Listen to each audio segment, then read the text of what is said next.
지난 주말부터 주민들이 막았던 환경자원순환센터 입구가 봉쇄 나흘 만에 풀렸습니다. 지원 사업을 놓고 갈등을 빚었던 마을회와 제주도가 합의점을 찾은 건데 우려했던 쓰레기 대란은 우선 피하게 됐습니다. 김항섭 기자입니다. 종량제 쓰레기 봉투를 실은 수거 차량이 환경자원순환센터로 연이어 들어갑니다. 수거 차량은 소각 쓰레기를 보관하는 곳에 생활 쓰레기를 쏟아냅니다. 동복리 주민들이 막았던 진입로가 열리면서 아침부터 수거 차량 진입이 가능해진 겁니다. 센터 입구를 막고 있던 천막들이 모두 제거되면서 쓰레기 반입이 정상적으로 이루어지고 있습니다. 동복리 주민들이 환경자원순환센터를 봉쇄한 것은 지난 7일. 농경지 폐열 지원 사업 약속을 놓고 의견이 엇갈렸지만 제주도와 마을회는 실무 협의를 통해 봉쇄를 풀기로 결정하고 폐기물 처리 시설을 활용한 발전 사업을 추진하기로 했습니다. 앞으로도 지속적으로 저희들이 소통을 강화해서 이런 사례가 다시 발생할 수 있도록 최선을 다하겠다는 말씀을 드리겠습니다. 또 마을 발전 사업 추진을 위해 동복리와 제주도 전문가 집단이 참여하는 상생협의체를 구성하기로 했습니다. 구체적으로 어떤 사업을 논의한 적은 없습니다.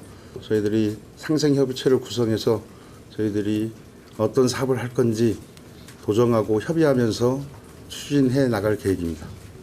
한편 이번 봉쇄 사태로 도내 일부 지역의 클린하우스에 쓰레기가 쌓이면서 악취가 나는 등 주민 불편이 발생했습니다.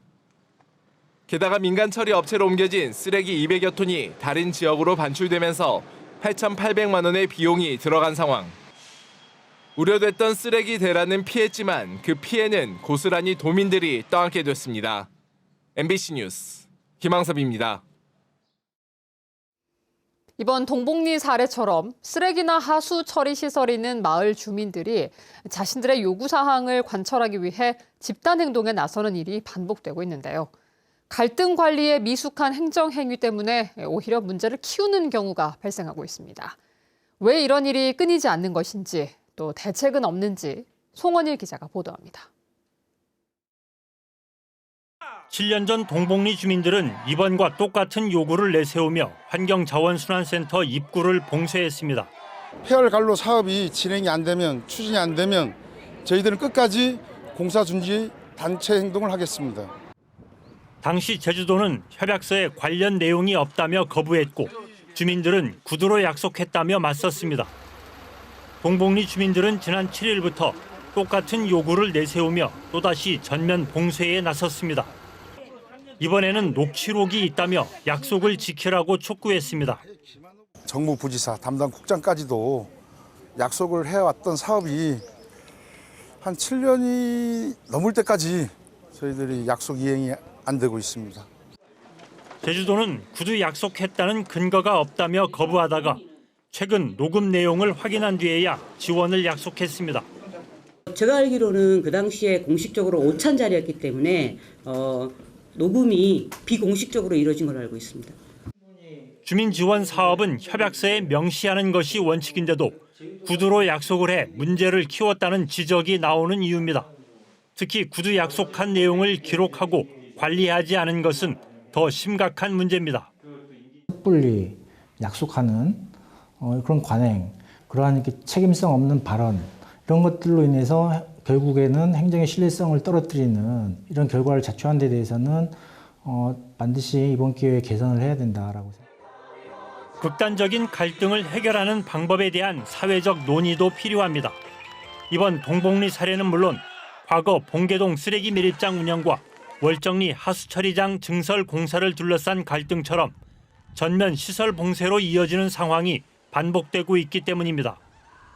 도민 불편을 키우고 또 다른 피해를 불러오는 극단적인 집단 행동을 사전에 막을 수 있는 새로운 갈등 해결 방법을 마련하는 것이 중요한 과제로 떠올랐습니다.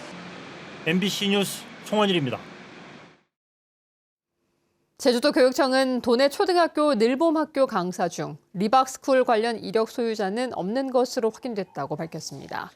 교육청은 모든 초등학교를 조사한 결과 리박스쿨 관련 자격증이나 이수증을 제출해 채용된 사례는 없었으며 관련 단체와 협약을 통해 운영된 프로그램도 없었다고 밝혔습니다. 교육청은 앞으로 늘봄학교 외부 강사의 자격을 철저히 확인하고 프로그램도 투명하게 운영하겠다고 밝혔습니다. 내일부터 제주지방에 장마가 시작될 것으로 보입니다. 제주지방기상청은 내일부터 장마 전선이 북상하면서 모레까지 20에서 60mm, 많은 곳은 80mm가 넘는 비가 오겠고 모레부터 글피까지는 돌풍과 천둥 번개를 동반한 강한 비가 오겠다고 예보했습니다.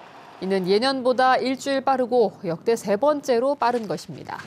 제1호 태풍 우딥은 오늘 오전 베트남 동쪽 해상에서 발생했는데 중국 내륙으로 북상하면서 우리나라에 직접적인 영향은 없겠지만 북쪽의 찬 공기와 부딪히면서 다음 주 초까지 비가 내릴 것으로 보입니다.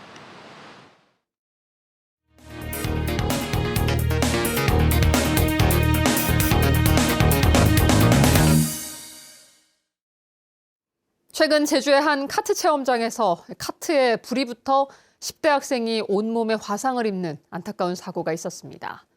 카트 체험이 인기를 끌면서 안전사고가 심심치 않게 나고 있는데 체험장 대부분이 법의 사각지대에 있어 안전관리가 제대로 되지 않고 있습니다.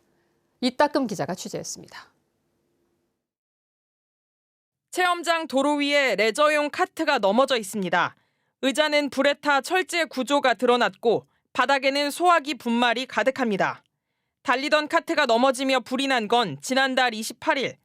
운전자는 고등학교 2학년 남학생으로 머리에 4도, 온몸에 3도 화상을 입어 2주째 의식이 없는 상태입니다. 사람들이 웅성거리고 막 그래서 이제 가봤더니 아이가 이제 땅에 이제 쓰러져 있는 상태였고 브레이크가 안 됐어, 안 멈춰졌어 이렇게 얘기했다고 하더라고요. 경찰은 카트가 이탈 방지용 타이어에 부딪히며 넘어졌고 넘어지며 생긴 마찰열이 흘러나온 연료에 불을 붙인 것으로 보고 있습니다. 사고가 난 카트 체험장은 카트 100대를 운영 중인데 카트는 시속 40km까지 달릴 수 있는 기종입니다. 최근 화재 사고가 났던 카트 체험장입니다. 그러나 이 시설은 법적으로 안전관리 감독 대상이 아닌 것으로 확인됐습니다. 관광진흥법에 따르면 시속 30km 이하로 달리는 카트 체험장만 유원시설 허가를 받아 안전관리 대상이 되기 때문입니다. 도내 카트 체험장 중 안전관리 대상은 4곳에 불과한데 제주도는 전체 카트 체험장 수도 파악하지 못하고 있습니다. 그분이 관광사업소에 등록하지 않은 그냥 자유업종으로 이제 업을 하시다 보니까 그냥 그런 데까지는 저희가 어떻게 일일이 다 파악할 수 있는 상황은 안 되거든요. 업체 측은 다친 피해자의 회복을 위해 지원할 예정이라며 자체 정비사가 매일 영업 전 카트를 점검하고 있다고 밝혔습니다.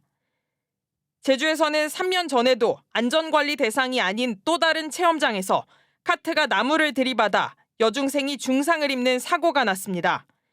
하지만 이런 체험장을 안전관리 대상에 포함시키는 법률안은 국회에서 10년째 발의와 계류, 폐기를 반복하고 있습니다. MBC 뉴스 이따금입니다.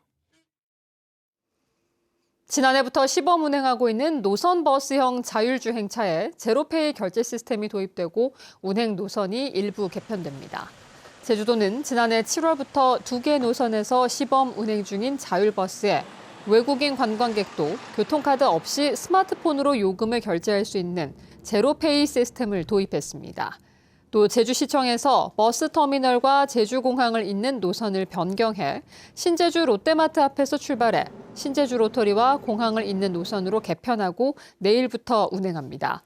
한편 제주시청에서 공항과 서귀포시청을 잇는 노선 등 2개 노선의 자율버스 이용객은 지난해 1,500명에 이르고 있습니다. 제주 MBC가 보도한 체육회 보조금 횡령 사건에 대해 제주도의회에서도 비판이 나왔습니다. 제주도의회 문화관광체육위원회 1차 회의에서 강철남 도의원은 보조금 횡령 사건은 단순한 직원의 일탈이 아니라 제도의 구조적 문제점을 드러낸 것이라며 포괄 보조금 제도를 전면 재검토할 것을 촉구했습니다. 또 실질적인 관리 감독 권한을 강화하기 위해 제주도에게 조례 개정을 주문했고 김양보 제주도 문화체육국장은 포괄 보조금 제도 개선과 조례 개정 등을 검토하겠다고 밝혔습니다. 제주경찰청은 경찰신문 기자를 사칭해 책을 판매한 혐의로 50대 남성을 불구속 입건했습니다.